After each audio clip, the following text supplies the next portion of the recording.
গ্রীষ্মের তপ্ত গরমে নাভিশ্বাস উঠেছে চরমে। স্বস্তি পেতে এসি কিনেছেন অনেকে, কিন্তু ভাবছেন ফ্যানটা বুঝি অকেজো হয়ে গেল।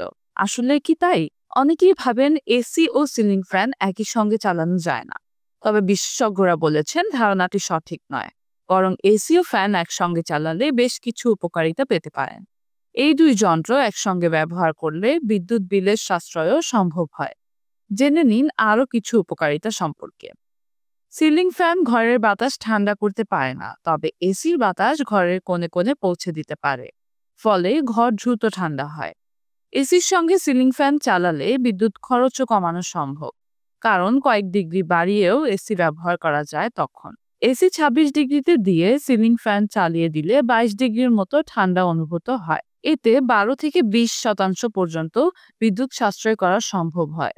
অনেক সময় দীর্ঘক্ষণ এসি চালালে বা কম তাপমাত্রায় এসি চালু রাখলে ঘর অতিরিক্ত ঠান্ডা হয়ে যায়। রাত হলে সেটা বোঝাও যায় না সঙ্গে সঙ্গে। এক্ষেত্রে ঘরের তাপমাত্রা সহনশীল রাখতে ফ্যান ও এসি দুটোই হালকা করে চালিয়ে রাখুন। কিছুক্ষণ ফ্যান এবং এসি একসঙ্গে চালিয়ে ঘর ঠান্ডা হলে এসি বন্ধ করে দিন। অনেকক্ষণ ঠান্ডা থাকবে ঘর।